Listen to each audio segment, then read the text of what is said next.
Welcome to Ask Zager, the segment where I'll be tackling your biggest questions on intimacy, relationships, and holistic well-being.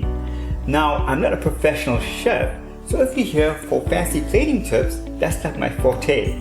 But if you're here to cultivate deeper connections, whether you're stirring up a simple meal or communicating with your partner, this is the right place to be.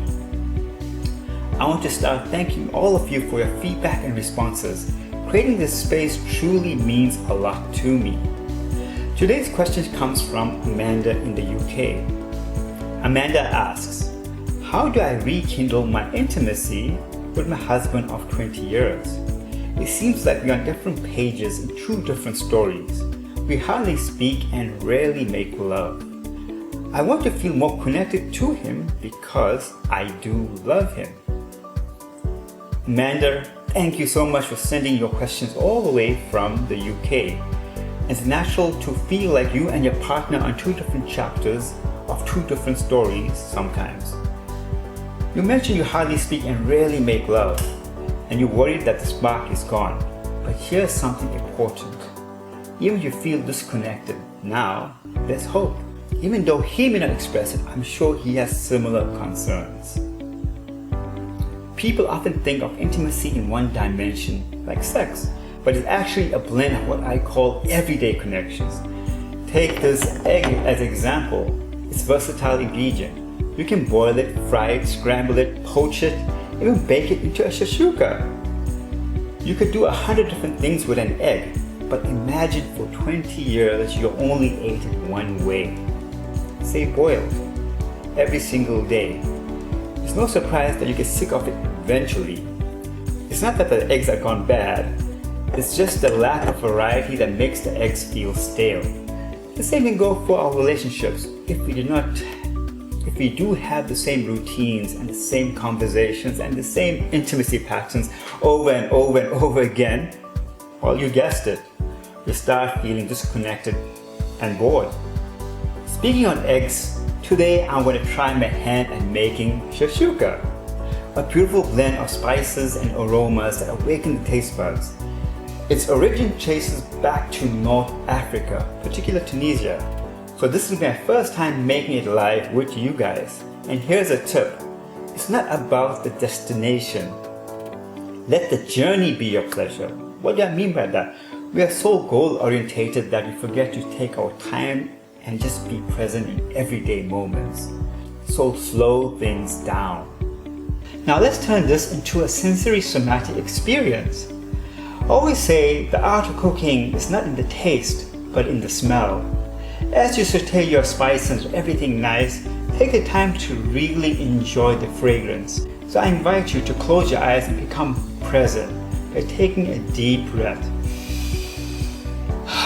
and letting go the stresses of life. As you become aware of your internal self, imagine a waterfall flowing through you and over you, washing away all the stresses, all the thoughts, and anything that's keeping you in a tense state. Take your time with this. Really feel yourself connecting to the earth and set the intention for a deeper, relaxed state. When you sort of have a sense of self, take a deep breath and inhale the aromas. And just notice how it fills all of your senses. From the smell, from the heat hitting your skin, to the taste buds becoming alive. For me, my mouth starts salivating, my palate becomes alive.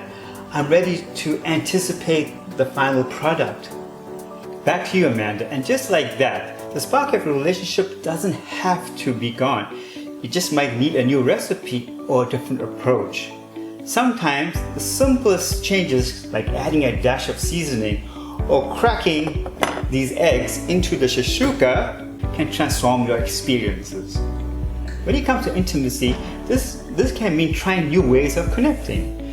Become curious with each other. Take genuine interest in each other's daily experiences. 20 years is a long time. I'm sure you all each have hidden passions or new ideas about how you look at life. Ask open-ended questions. Listen wholeheartedly and watch the sparks of connection begin to emerge. Experiment with small changes in your routine, like setting aside quiet time without phones or sharing short walks with each other.